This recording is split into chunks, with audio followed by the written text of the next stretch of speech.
Hello students, welcome back to my channel. Students, यहाँ आपके सामने है एक अभ्यास प्रश्न पत्र जिसका कि सेट क्रमांक 1 आप यहाँ पे देख रहे हैं। ये कक्षा 10वीं का विषय संस्कृत का प्रश्न पत्र है, एक जो कि प्रैक्टिस के लिए बनाया गया है। और इस प्रश्न पत्र में सारे ही महत्वपूर्ण प्रश्नों को रखा गया है जो कि आपके त्रैमासिक परीक्षा के सिलेबस के अकॉर्डिंग तैयार किया गया है। तो त्रैमासिक में जो जो आपके पाठ यहाँ आ रहे थे उनसे ही इम्पोर्टेंट क्वेश्चंस को इसमें डाला गया है। तो चलिए हम वीडियो को शुरू करते हैं। देखते हैं प्रश्न क्रमांक 1, उचितम विकल्पम चित्वा लिखत। इसका PDF आपको डिस्क्रिप्शन बॉक्स से जाके डाउनलोड कर लेना है। साथ में वीडियो को लाइक और शेयर करना नहीं भूलिए। वीडियो को एंड तक देखिए और सारे क्वेश्चंस को एक ही वीडियो के अंदर कवर कर लेंगे हम। तो इसका जो आंसर हो जाएगा फर्स्ट वाले का, स्त्रीलिंग शब्द रूपम ना अस्ति, तो इसका आंसर हो जाएगा रामः। फिर दूसरा है यहाँ पे रामय इतस्मिन् पदे विभक्ति वचनम च अस्ति, तो इसका हो जाएगा तृतीय बहुवचन। तृतीय विभक्ति और बहुवचन है। फिर है फल शब्दस्य द्वितीय विभक्ति बहुवचनम अस्ति, तो इसका आंसर हो जाएगा फलानि। फिर है चौथा बालका शब्द से षष्ठी विभक्ति एक वचनम रूपम भविष्यति, तो इसका आंसर हो जाएगा बालकस्य। फिर है पांचवा अधुलिखितेषु अव्यय पदम नास्ति, तो इसका हो जाएगा मंडलम। फिर उसके बाद छठवा है यहाँ पे अधुलिखितेषु अव्यय पदम अस्ति, तो यहाँ पे हो जाएगा एव। फिर उसके बाद आगे बढ़ेंगे और देखेंगे हम कोष्टकात चित्वा रिक्त स्थानानि पूर्यत। कोष्टक में दिए हुए शब्दों से आपको रिक्त स्थान भरना है। तो पहले का यहाँ पे है आपका भूतकाले खाली स्थान लकारा भवति, तो हो जाएगा लंग। लंग लकारस्य उदाहरणम खाली स्थान अस्ति, तो हो जाएगा अपठत। फिर है लट लकारस्य उदाहरणम खाली स्थान अस्ति, तो पठति। फिर गम धातो रूपम खाली स्थान भवति, तो होगा गच्छति। निर्वासिता पदे उपसर्ग अस्ति, तो हो जाएगा निर। फिर है प्रा उपसर्गस्य उदाहरणम अस्ति, तो हो जाएगा प्रहारः। ठीक है। फिर उसके बाद आगे बढ़ेंगे, देखेंगे आपको प्रश्न क्रमांक 3 में शुद्ध वाक्यानां समक्षमाम अशुद्ध वाक्यानां समक्षम ना इति लिखत। पहला है सूर्योदय शब्दस्य विच्छेदम सूर्यधनोदया ना अस्ति, तो ये गलत हो जाएगा, ठीक है, क्योंकि सूर्यधनोदया ही इसका संधि विच्छेद है। दूसरा है विद्यालय इत्यस्मिन् परे दीर्घ संधि अस्ति, तो ये सही है, दीर्घ स्वर है क्योंकि। फिर तीसरा है इतिधन उक्त्वा संधि युक्त पदे इत्युक्ता भवति, ये भी सही है। चौथा है पंचगंगम द्विगु समासस्य उदाहरणम अस्ति, ये भी सही है।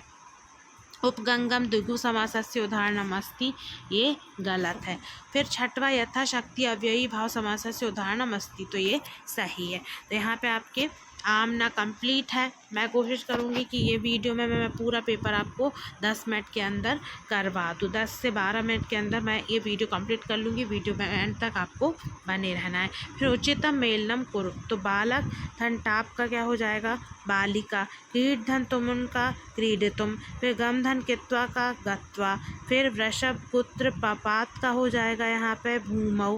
फिर भूमौ नहीं होगा, यहाँ पे क्या हो जाएगा गहन कानने। फिर है कुशलवौ कम उपचत्य प्रणमतः, तो ये हो जाएगा रामम। फिर है बुद्धिमती कुत्र व्याघ्रम ददर्श, तो ये हो जाएगा भूमौ। ठीक है।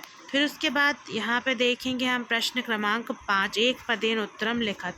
अति दीर्घ प्रवासे पदे विशेष्य पदम अस्ति, तो यहाँ क्या हो जाएगा प्रवासः, ठीक है, क्या हो जाएगा प्रवासः। फिर उसके बाद जननी तुल्य वत्सला पदे विशेषण पद अस्ति, इसका आंसर हो जाएगा तुल्य वत्सल, ठीक है, ये हो जाएगा।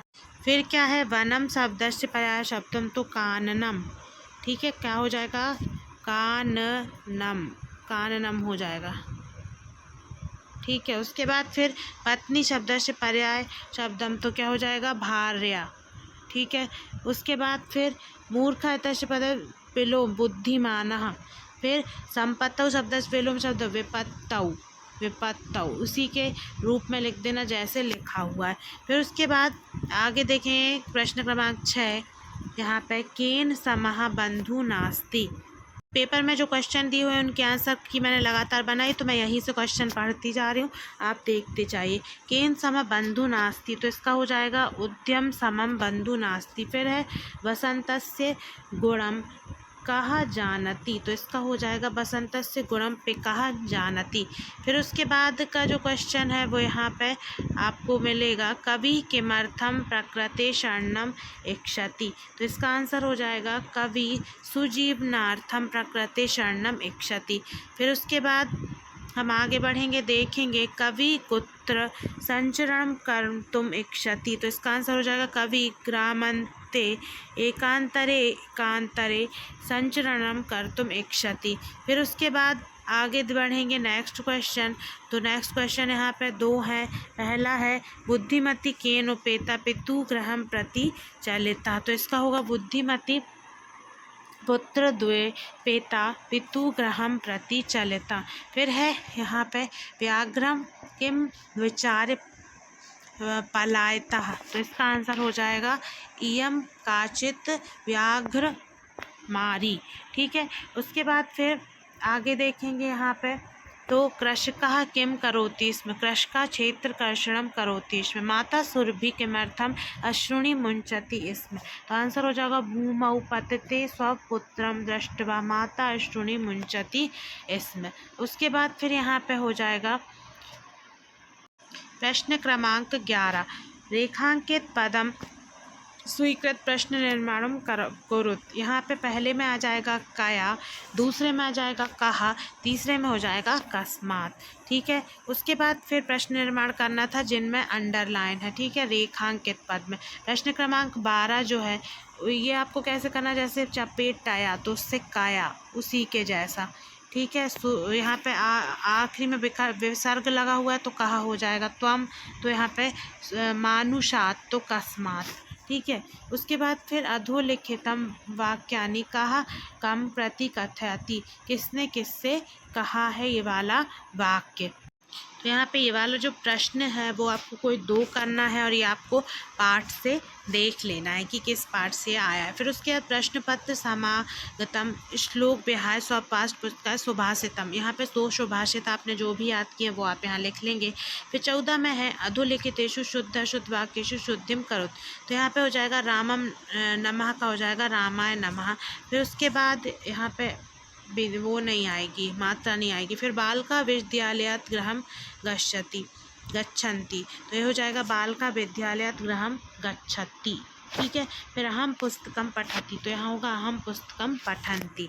फिर उसके बाद हम देखेंगे प्रश्न क्रमांक 15, यहाँ पे आपको पाठगत शब्द ही रिक्त स्थान पूर्ति करो, यहाँ पे रिक्त स्थान की पूर्ति करना है। तो पहले में क्या आ जाएगा, गुणी गुणम जानाति। ठीक है, फिर उसके बाद दूसरे में क्या होगा, यहाँ पे तो आप यहाँ पे पढ़ लीजिए स्क्रीनशॉट लेके। दूसरा वाले का जो आंसर हो जाएगा वो आपका हो जाएगा एव, तीसरे का आंसर हो जाएगा शत्रु, चौथे का आंसर हो जाएगा भ्रशम, पांचवे का होगा महावृक्ष और छठवें का हो जाएगा सदा, और ये रहे इसके खाली स्थान। ठीक है, आप चाहे तो स्क्रीनशॉट ले सकते हैं। उसके बाद फिर होगा प्रदत्त वाक्य घटनाक्रमानुसार लिखत, तो इसको आपको घटनाक्रम के अनुसार लिखना है। तो पहला यहाँ पे, चौथा आएगा पहले में, तीसरा आएगा दूसरे में, दूसरा आएगा तीसरे में और चौथा ये जो हो जाएगा पहले का। तो ऐसे क्रम क्या बनेगा, पहले चौथा फिर तीसरा, फिर उसके बाद आएगा यहाँ पे दूसरा और फिर पहला, मतलब पूरा आपको उल्टा यहाँ कर देना। फिर 17 में क्या है, आपको वाच्य परिवर्तन करना है। तो ये आपके लिए होमवर्क है और ये आपको खुद से ही ये वाला क्वेश्चन कंप्लीट कर लेना है। फिर क्वेश्चन नंबर 18 में है अथोलिखित गद्यांश प्रश्नानि उत्तराणि, यहाँ पे संस्कृत भाषा में आपको लिखना है। कृषका काभ्याम क्षेत्र कर्षणम कुर्वान्ति, तो इसका हो जाएगा बलिवर्धाभ्याम।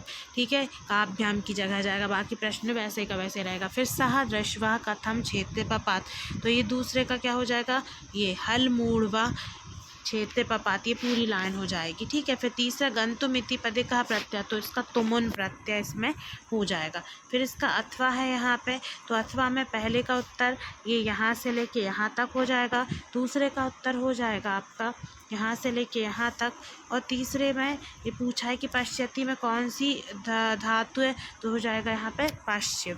ठीक है, फिर उसके बाद यहाँ पे 19वां जो प्रश्न है अधोलिखित पद्यांश आधारित सब प्रश्नानाम उत्तराणि, संस्कृत भाषा में आपको लिखना है प्रश्नों के। तो पहले में क्या है, यहाँ पे पशूनापि कीदृशे गृह्णन्ते, तो ये हो जाएगा यहाँ पे पहले का उत्तर। फिर उसके बाद बुद्धिया कीदृशा भवन्ति, तो इसका हो जाएगा यहाँ पे